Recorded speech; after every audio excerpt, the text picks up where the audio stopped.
Assalamualaikum warahmatullahi wabarakatuh, pemirsa Sinpo TV dimanapun Anda berada, bagaimana kabarnya Anda hari ini? Semoga selalu sehat dan insya Allah senantiasa dalam lindungan Allah Subhanahu wa Ta'ala. Alhamdulillahirabbil alamin, puji syukur kehadirat Allah karena di pagi hari ini saya Arif Rifai bisa kembali menemani Anda dalam program Islam Penuh Cinta, Penyejuk Hati, Penyegar Iman. Selawat beserta salam semoga tetap tercurah limpahkan kepada junjungan kita Nabiyana wa Rasulana Muhammad Sallallahu Alaihi Wasallam yang kita nantikan syafaatnya dan semoga kita termasuk ke dalam umatnya yang senantiasa istiqomah dalam menjalankan sunnah-sunnahnya. Pemirsa Sinpo TV, seperti biasa pagi hari ini saya sudah bersama dengan Bapak Ustadz Ahmad Haris Riswanto.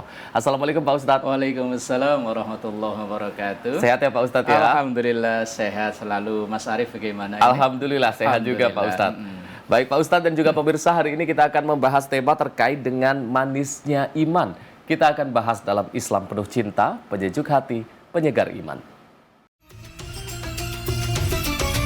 Pemirsa, membahas terkait dengan manisnya iman, setiap muslim tentu ingin ibadahnya tidak hanya menjadi rutinitas, tetapi juga menghadirkan ketenangan dan kebahagiaan di dalam hati. Namun mengapa ada orang yang begitu menikmati ibadah, sementara yang lain justru merasa berat menjalaninya? Apa yang membuat seseorang bisa merasakan manisnya iman?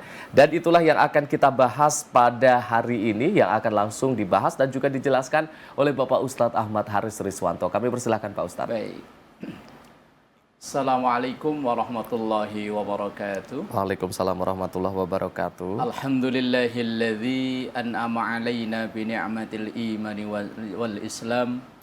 Wassalatu wassalamu ala sayyidina Muhammadin sallallahu alaihi wasallam wa ala alihi wa ashabihi wa jami'i ummatihi ila yaumiz ziham, amma ba'du. Saudaraku pemirsa Sinpo TV dimanapun berada, juga Mas Arif, memuji dan bersyukur kepada Allah. Karunia Allah terus mengalir kepada kita dan semoga kita semua menjadi hamba-hamba Allah yang pandai untuk bersyukur. Di antara berjuta nikmat Allah yang dikaruniakan kepada kita, nikmat terbesar adalah nikmat iman dan juga nikmat Islam. Cuman pertanyaannya, sudah benarkah kita bisa merasakan bahwa nikmat ini, iman ini adalah sebuah kenikmatan? Karena banyak orang di antara kita mendapatkan iman hanya karena memang dia terlahir dari keluarga yang beriman, dari keluarga muslim, akhirnya dia muslim, dan dalam tanda kutip imannya, Islamnya adalah warisan.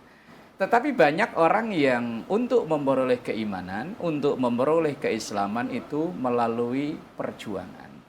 Nah, lalu siapakah orang-orang yang sudah bisa merasakan bahwa iman ini benar-benar sebagai kenikmatan sehingga terasa nikmatnya dan atau bahkan terasa manisnya?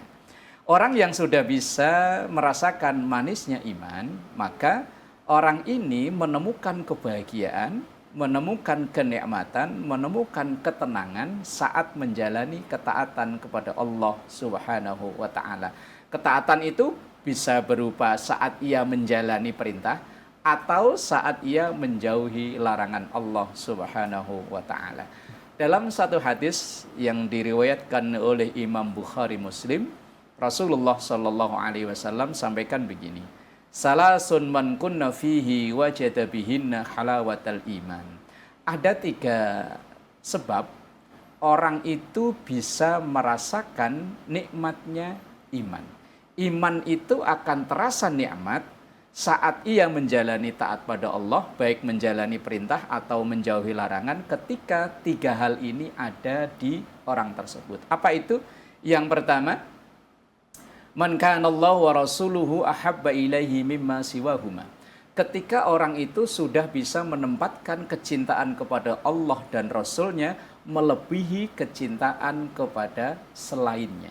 Dan ini yang sudah dirasakan oleh para pendahulu-pendahulu kita. Misalnya sahabat Rasulullah ada namanya Bilal bin Rabah. Saat itu dia posisi sebagai seorang budak dari seorang yang kaya raya dari kalangan Quraisy saat itu, yaitu Umayyah bin Khalaf. Tetapi keimanan dia rasakan, keislaman diturunkan oleh Allah kepadanya, Walaupun dalam posisi sebagai seorang budak, disiksa oleh tuannya, diperintah kembali untuk ke agama lamanya, tapi Bilal tetap kekeh, tetap teguh dengan selalu mengucap ahad, ahad, ahad. Artinya Allah Maha Esa, Allah Maha Esa, Maha Esa.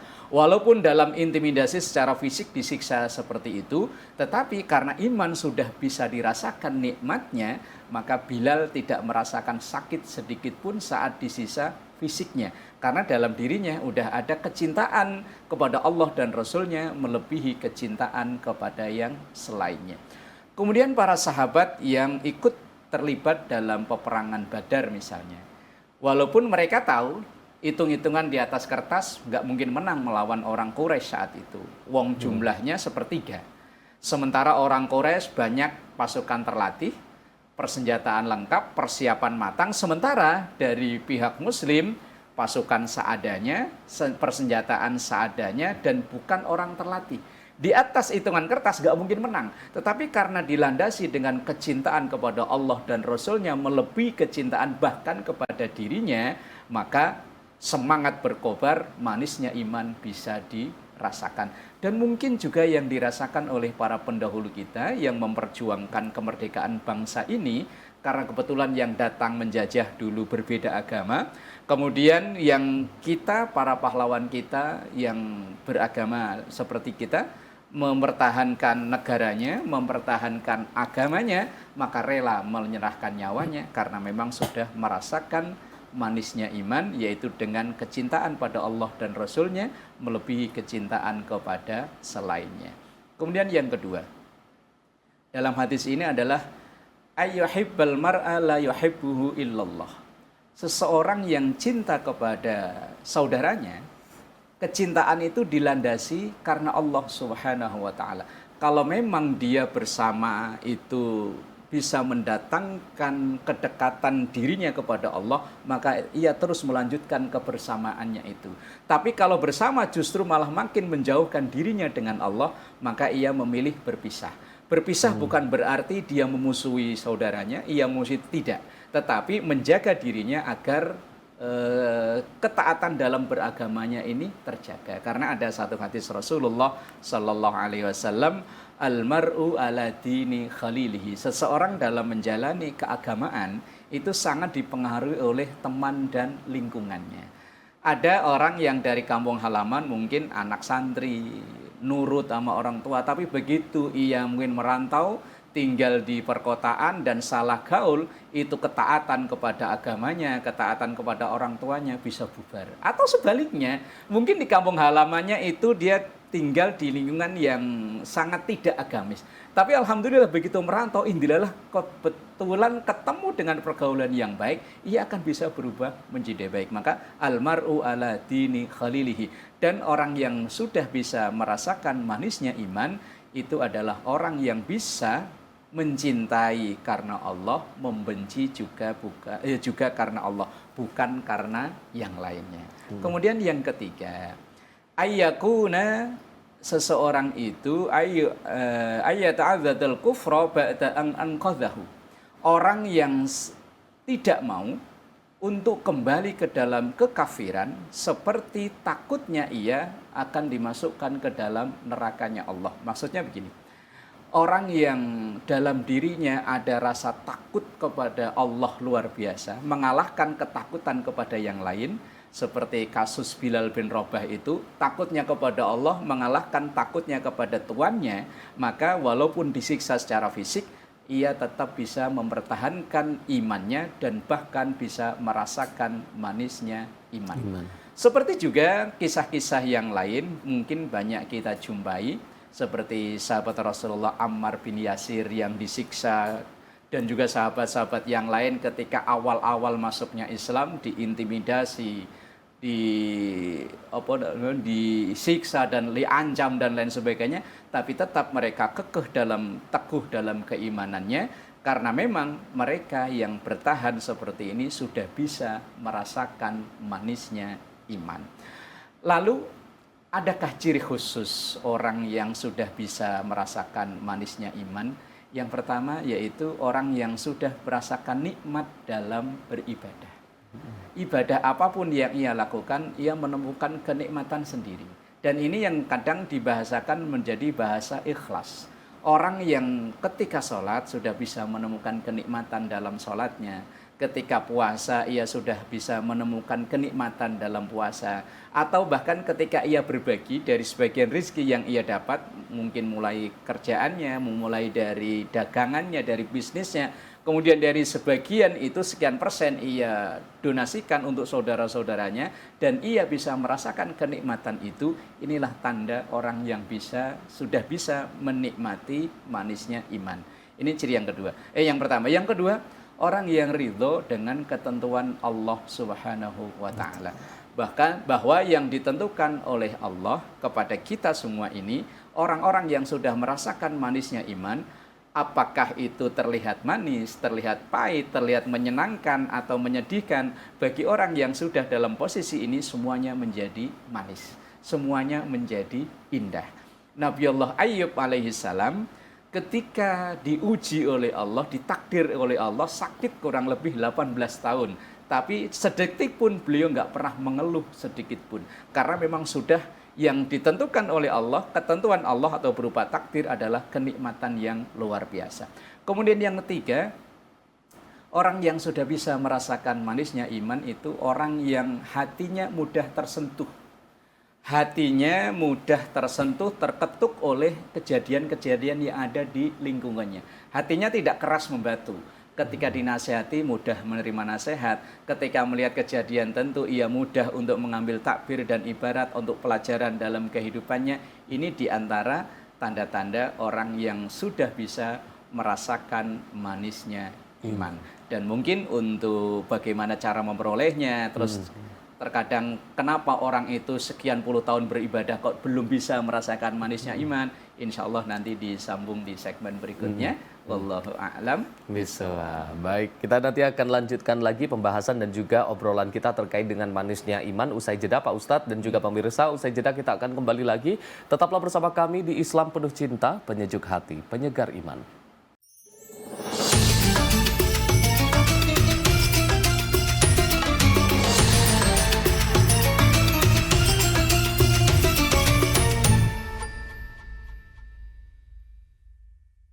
Pemirsa, Anda kembali menyaksikan Islam Penuh Cinta, penyejuk hati, penyegar iman. Masih membahas tema kita pada hari ini terkait dengan manisnya iman.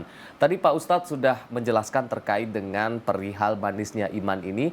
Nah, ini ada pertanyaan Pak Ustadz. Tadi juga Pak Ustadz sempat menyinggung terkait dengan bagaimana kita meraih manisnya iman ini Pak Ustadz. Baik, saudaraku yang dimuliakan Allah, pemirsa Sinpo TV dimanapun berada, juga Mas Arif, ini yang perlu kita perjuangkan.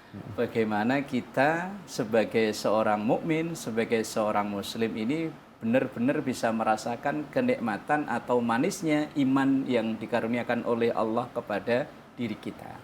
Yang bisa kita lakukan untuk bisa merasakan manisnya iman, yang pertama adalah memperbaiki hubungan atau memperbaiki ibadah kita, baik ibadah yang mahdhoh maupun yang ghairu mahdhoh, baik yang langsung kepada Allah maupun yang sesama umat manusia. Ibadah yang kita lakukan, kita naikkan levelnya. Dari dulu hanya sekedar sunnah atau yang wajib, atau bahasa kita dari sekedar kewajiban, kita naikkan levelnya menjadi kebutuhan. Orang kalau sudah merasakan sesuatu itu butuh, maka ia ketika mencarinya akan penuh perjuangan dan akan merasakan kenikmatan dalam untuk menggapainya. Misalnya begini Mas Arif, kita hidup di dunia ini butuh dunia, butuh duit. Nah, ketika orang merasakan untuk pengen mendapatkan gaji, mendapatkan uang, maka ia dalam mencari atau berjuang untuk mendapatkan itu, walaupun panas, walaupun hujan, bermacet-macetan di sepanjang jalan, tapi hawanya enjoy aja, bahagia aja. Begitupun kalau ibadah ini sudah kita bisa naikkan levelnya dari yang dulu hanya sekedar kewajiban menjadi kebutuhan, insya Allah dalam beribadah itu kita akan menemukan kebahagiaan. Artinya manisnya iman akan bisa kita rasakan. Entah itu sholat, entah itu puasa, entah itu kita berbagi dengan sesama saudara kita. kita naikkan levelnya yang dulu hanya sekedar perintah kewajiban atau kesunahan menjadi kebutuhan. Kalau sudah butuh, insya Allah akan ada kebahagiaan tersendiri saat menggapainya atau saat menjalaninya. Kemudian yang kedua, memperbanyak zikir, menyebut asma Allah. Apalagi kalau kita berada dalam satu komunitas majelis zikir yang pembimbingnya itu orang-orang yang memang benar-benar sudah menguasai zikir, bukan hanya sekedar gerak lisan, bukan hanya sekedar rutinitas bacaan-bacaan tertentu, tidak, tetapi sudah bisa dirasakan dalam hatinya ketika ia menyebut nama Allah, seakan-akan memasukkan lafaz Allah itu ke dalam dirinya, maka saat itulah dia akan merasakan manisnya iman. Tentu ini butuh proses, butuh latihan, dan tentu juga butuh guru pembimbing, agar kita bisa merasakan ketika menyebut nama Allah, atau misalnya yang terangkum dalam lafaz la ilaha illallah, subhanallah, astaghfirullah, atau la haula wala quwata billah, la quwata illa billah, atau kalimat-kalimat yang lain, saat membaca itu, saat tersebut nama Allah, bisa terasa dalam jiwa dan diri kita. Saat itulah insya Allah manisnya iman itu akan bisa kita rasakan. Kemudian yang ketiga, kita mengurangi volume atau banyaknya bicara kita, atau dalam bahasa lain jaga lisan kita. Kalau memang sesuatu yang tidak bermanfaat, apalagi hanya sia-sia saja, dikurangi. Kalau untuk menghentikan rasanya tidak mungkin, tapi kalau dikurangi insya Allah bisa. Maka dalam satu hadis Rasulullah Shallallahu Alaihi Wasallam, ukuran iman itu bisa dilihat dari seberapa kuat ia menjaga lisannya. Man kana yu'minu billahi wal yaumil akhir falyakul khairan aw liyasmut. Orang iman pada Allah, iman pada hari akhir, falyakul khairan. Maka berucaplah yang baik, berucaplah, ngomonglah sesuatu yang ada manfaatnya. Tapi kalau memang tidak bisa, aw liyasmut, maka lebih baik diam. Dan tentu kita bukan terus langsung nanti diem, ya enggak. Kalau memang omongan kita ini ada manfaatnya, ya berbicaralah. Apalagi kayak Mas Arif sebagai seorang presenter, apalagi seorang dai, seorang guru, tentu banyak berbicara. Lah, tentu bicaranya yang membawa manfaat. Inilah yang bisa kita lakukan. Proses yang ketiga yaitu menjaga lisan kita. Kurangi hal-hal yang tidak manfaat, jauhi apalagi yang berpotensi dosa, seperti ghibah, berbicara yang tidak pantas, dan lain sebagainya. Kemudian yang keempat, berusahalah bergaul dengan orang-orang yang ahli zikir. Ahli, orang yang sudah benar-benar bisa merasakan manisnya iman. Insya Allah kita akan terbawa dalam suasana itu. Kalau memang kita orang yang tidak pernah hadir ke majelis zikir, terkadang untuk berzikir menyebut nama Allah, meresapi asma Allah ke dalam diri kita memang agak sulit. Tetapi bagi yang sudah terbiasa, atau mungkin dia sering hadir di majelis zikir, apalagi dia punya guru pembimbing khusus, insya Allah ketika menyebut nama Allah, Allah, Allah, Allah, apalagi ada yang memandu, ada orang-orang di sekitar kita yang bisa membimbing, mengarahkan itu, insya Allah manisnya iman akan bisa dirasakan. Nah, kemudian yang kelima, untuk menekan rasa riya, pamer, pengen dilihat dalam diri kita, berlatihlah untuk sedekah secara sir. Sir itu artinya rahasia. Walaupun dalam sedekah itu boleh sirran wa alaniyah. Wa anfaqu mimma razaqnahum sirran wa alaniyah. Orang berinfak itu ada yang dengan cara sir, tersembunyi, nggak ada yang tahu ketika dia mendonasikan itu, atau bahkan alaniyah juga boleh. Cuma kalau alaniyah memang kadang potensinya riya. Walaupun tidak semuanya, ada yang alaniyah justru malah dianjurkan ketika untuk mensupport, memotivasi orang lain dalam berbagi.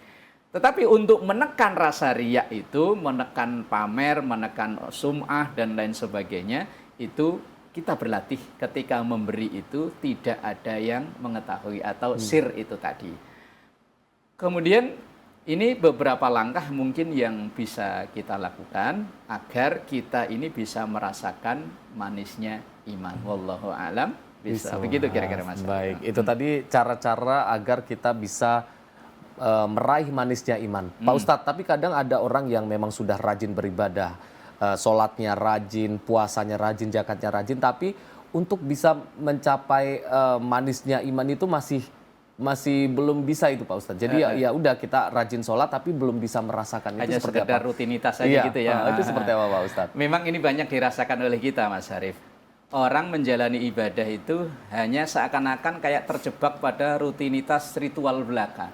Jamnya sholat-sholat, jamnya puasa-puasa, tapi dia tidak merasakan esensi apa-apa dari puasanya itu, dari sholatnya itu, dari sedekahnya itu. Ini perlu kita koreksi, Mas Harif. Tentu yang ngoreksi yang paling paham diri kita ya diri kita, maka disebut dengan introspeksi atau muhasabah itu. Muhasabah di sini perlu kita lakukan ketika saat kita beribadah kita tidak merasakan apa-apa dari ibadah kita, atau dalam bahasa kita hambar. Ibarat orang makan nggak ada ngerasain sedep-sedepnya. Ini perasaan masakan bumbunya udah banyak, tapi kok masih hambar, apa ini yang kurang? Begitupun dalam kita menjalani ibadah ini. Ibadah ini konotasinya bukan hanya sholat ya, bukan hanya ibadah yang mahdoh, enggak. Tapi sesama membantu sesama kita ini, kok kita tidak merasakan apa-apa, ini perlu dikoreksi Mas Arif. Jangan-jangan pertama, ada dosa tersembunyi di balik ibadah-ibadah yang kita lakukan. Karena hati ini ibarat kaca, kaca ini akan bisa dipakai untuk bercermin kalau kaca itu bening. Nah, iman itu seperti kaca itu juga, ini bisa akan dirasakan manfaatnya untuk bercermin kalau kaca itu bening. Lah, kalau kaca itu ada noda, kalau satu masih oke lah, tapi kalau terus, dua, tiga, terus lama-lama kaca itu menjadi burem, maka kaca ini sudah tidak bisa digunakan untuk bercermin lagi. Lah, begitupun hati kita. Kalau hati kita ini sudah ada titik-titik dosa, walaupun kelihatannya sepele, misalnya kita seringnya menunda waktu sholat sampai lewat waktunya. Kalau masih dalam waktunya berarti masih ada toleransi waktu sholat. Misalnya kita sholat duhur sampai dibarengin sama asar. Kok itu terus dilakukan tanpa ada merasa berdosa, tanpa merasa ada bersalah. Kalau itu yang terjadi, maka lambat laun manisnya iman itu akan hilang atau akan hambar itu tadi.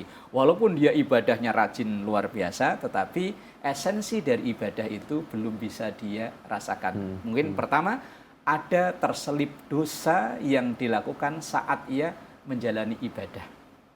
Atau dalam bahasa lain, sholat ya iya, maksiat ya iya. Nah, orang seperti ini mungkin ya bisa jadi terhambat untuk bisa merasakan manisnya iman.